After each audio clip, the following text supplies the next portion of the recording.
Group 4 RRB group D கணிதம் ratio and ப்ரொபோர்ஷன்லேருந்து கணக்கு a/b = 4/5 மற்றும் b/c = 15/16 எனில் c² - a²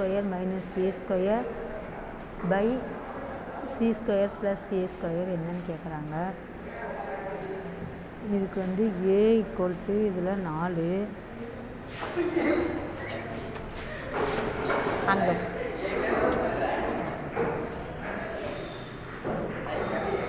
b = 5 இதில் வந்து b = 15 c = 16.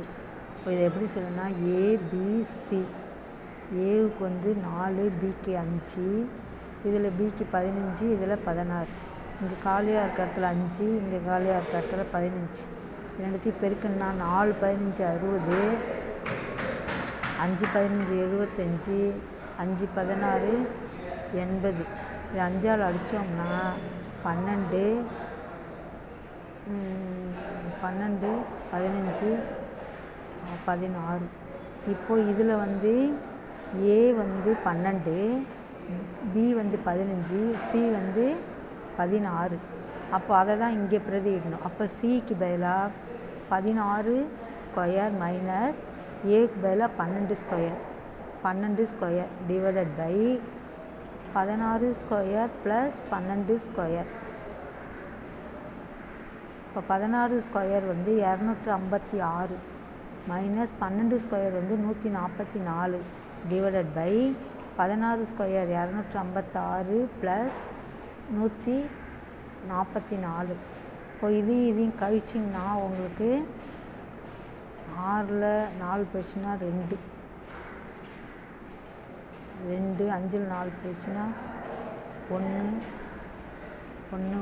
இதுங்களா டிவைடட் பை இது ரெண்டுத்தையும் கூட்டினீங்கன்னா 400. இதை 4ஆல் கேன்சல் பண்ணால் 2 8 இதை 4ஆல் கேன்சல் பண்ணால் 100 2ஆல் கேன்சல் பண்ணால் 50 இதை 2ஆல் கேன்சல் பண்ணால் 14 இதை 2ஆல் கேன்சல் பண்ணால் 25 இதை 2ஆல் கேன்சல் பண்ணால் 7. அப்போ ஆன்சர் வந்து 7/25. புரியுதுங்களா? 7/25 தான் இதுக்கு ஆன்சர். அடுத்த கணக்கு பார்த்திங்கன்னா a/b/c = 2:3:4 எனில் a/b/c/c/a என்னன்னு கேட்குறாங்க. அப்படியே ஏவுக்கு 2 பிக்கு 3 சிக்கு 4ன்றதை இதில் பிரதியிடணும். இப்போ ஏவுக்கு என்ன 2/3 பிக்கு வந்து 3 சிக்கு வந்து 4 சிக்கு 4 பிக்கு வந்து சிக்கு 4 ஏவுக்கு வந்து சிக்கு 4 ஏவுக்கு வந்து 2 பிரதியிட்டோமா. இப்போ எல்சம் எடுத்தால் 60 60ல் எத்தனை 3 இருக்குது? 12 சாரி 12 12 24 எல்சியம் வந்து 24 24ல் எத்தனை 3 இருக்குது? 8 3 24. அப்போ 8 × 2 16 ஈஸ்ட்டு 24ல் எத்தனை 4 இருக்குது? 6 3 அப்போ 6 × 3 18 எத்தனை 2 இருக்குன்னா 12 12 12 4 12 4 40 12 × 4 2 நாள் 8 1 நாள் 4 48. இப்போது இதை வந்து மேலே இருக்கிறத மட்டும் எடுத்துக்கோங்க. 16:18:48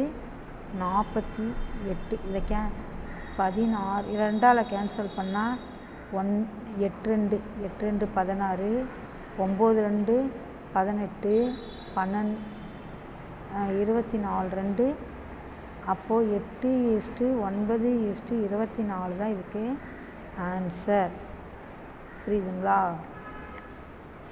அடுத்த கணக்கு பார்த்திங்கன்னா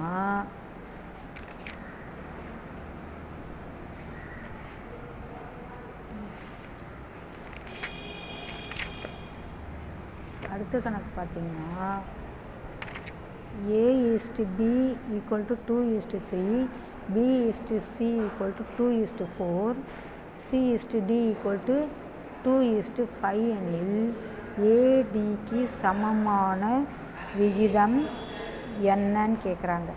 புரியுதுங்களா? இப்போது ஏபிசிடி, ஏ வந்து என்ன 2, பி வந்து 3, சி வந்து ஏபி, பிசி வந்து 2 4 2 4, அப்புறம் சிடி வந்து சிக்கு பதிலாக 2, டிக்கு 5. இப்போ இங்கே 2 இடம் காலியாக இருக்குல்ல, அதில் இந்த 3ஐயே போடுங்க. இங்கே ஒரு இடம் காலியாக இருக்கா, அந்த 4 போடுங்க. இங்கே ஒரு இடம் காலியாக இருக்கா, அந்த 2 போடுங்க. இங்கே 2 இடம் காலியாக இருக்கா, இந்த 2ஐயே போடணும். 2 2. இப்போது இது 3த்தையும் பெருக்குங்க. 2 2 4, 4 2 8, 2 6, 6 2 12. அடுத்தது முன்னாங்க 12, 12 2 24, 4 5 20, 23 60. எல்லாத்தையும் 4ஆல் கேன்சல் பண்ணலாமா?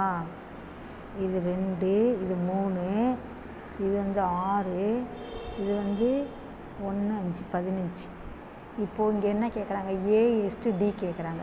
அப்போது A/D வேணும்னா ஏ என்ன 2, டி என்ன 15. அதான் ஆன்சர். புரியுதுங்களா?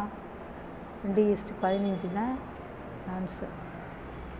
அடுத்தது பார்த்திங்கன்னா 3 கார்களின் வேகம் 5:4:6 எனில் ஒரே தூரத்தை கடக்க அவற்றின் பயண நேர விகிதம் கேட்குறாங்க. வேகம் கொடுத்துருக்காங்க, நேரம் கேட்குறாங்க. ஒரே இடத்தை அடைய. இப்போது வேகம் வந்து 5:4:6. அப்போது நேரம் வந்து வேகத்தோட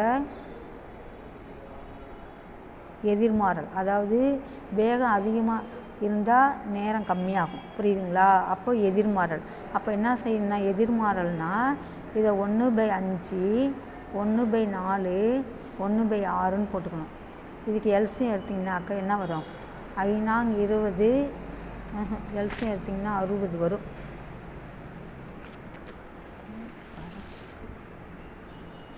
எல்சியம் எடுத்திங்கன்னா 60 வரும். 5 4 6. இதை வந்து இப்போ 5ஆல் அடிச்சிங்கன்னா 1 4 6, 2ஆல் அடிச்சிங்கன்னா 1 2 3, 2ஆல் அடிச்சிங்கன்னா 1 1 3, 3ஆல் அடிச்சிங்கன்னா 1 1 1. அப்போ 2 6, 6 2 12, 12 5 60. 60 தான் எல்சியம். அப்போது 60ல் எத்தனை 5? 12 5 இருக்கா? 12. அப்போது 60ல் எத்தனை 4 இருக்குது? 21 1 5 15. 15. அப்போ 15 1ஆல் வகுத்தா 15. அடுத்தது வந்து 10. 10 1ஆல் வகுத்தா 10. அப்போது 12 மேலே இருக்கிறத மட்டும் எடுத்துக்கோங்க.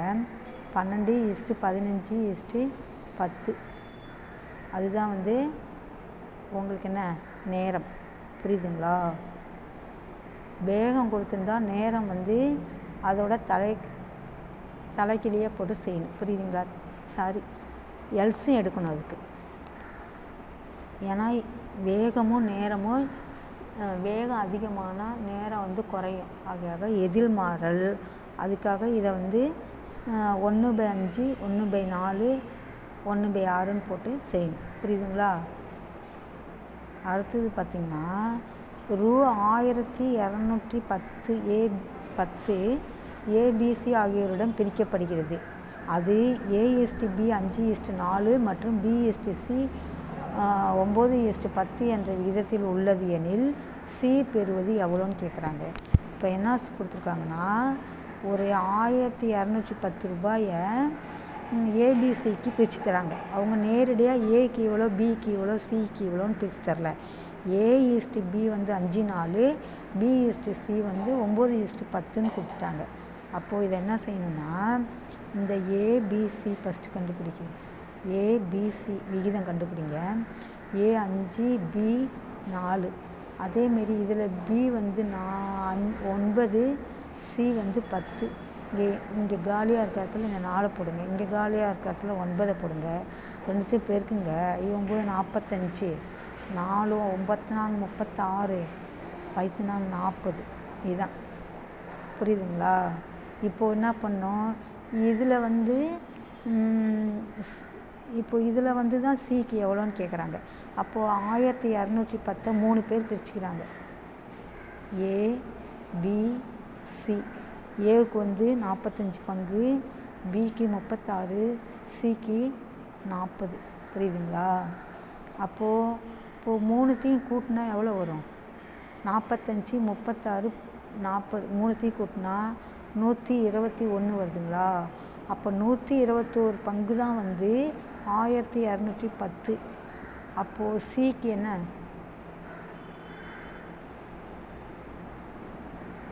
சிக்கு வந்து 40 பங்கு கொடுக்குறாங்க. அப்போது இதையும் கேன்சல் பண்ணிங்கன்னு வச்சுக்கோங்களேன், 10 வருங்களா? 10 இன்ட்டு இதையும் பெருக்குங்க, 40 10 400 பங்கு தான் சிக்கு கொடுக்குறாங்க. புரியுதுங்களா? இப்படி தான் இந்த கணக்கை செய்யணும். அடுத்தது 6வது கணக்கு பார்த்திங்கன்னா, ஏ மற்றும் பி இருவரும் சேர்ந்து ரூபாய் 1210 வைத்துள்ளனர். ஏயின் 4/15 பங்கு பியின் 2/5 பங்குக்கு சமம் எனில் பி வைத்திருக்கும் தொகை எவ்வளோன்னு கேட்குறாங்க. இப்போது ஏவோட பங்கு எவ்வளோன்னு கொடுத்துருக்காங்க. ஏவோட பங்கு ஏ இன்ட்டு 4/15 ஈக்குவல் டு பியோட பங்கு வந்து 2/5க்கு சமம்னு சொல்கிறாங்க. புரியுதுங்களா? அப்போது இது கேன்சல் பண்ணால் இதை 3ஆல் 5ஆல் அடித்தா 3, இது 1, இதையும் அடிச்சிங்கனாக்க இது 2. அப்போது 2a = 3b. அப்போ 2a = 3b வருதுங்களா? அப்போது ஏவோட மதிப்பு 3, பியோட மதிப்பு 2. அதுதான் இப்போ ஒன்று 1210 ரூபாயை ஏயும் பியும் எப்படி பிரிச்சுக்கிறாங்கன்னா, ஏ 3 பி 2 பிரிச்சுக்கிறாங்க.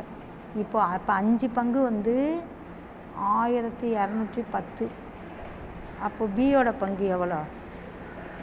பியோட பங்கு தான் கேட்குறாங்க. பி வந்து 2 பங்கு கேட்குறாங்க. புரியுதுங்களா? 2 பங்கு கேட்குறாங்க. அப்போ இதையும் அடிச்சிங்கன்னா என்ன வரும்? 2 5 10, 2 5 10, மீது 2, 4 5 20, 2.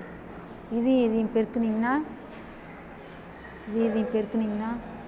4 2 8 2 4 484. புரியுதுங்களா? இப்படி தான் இந்த கணக்கு செய்யணும். பிடிச்சிருந்தால் லைக் பண்ணுங்கள், ஷேர் பண்ணுங்கள், சப்ஸ்கிரைப் பண்ணுங்கள்.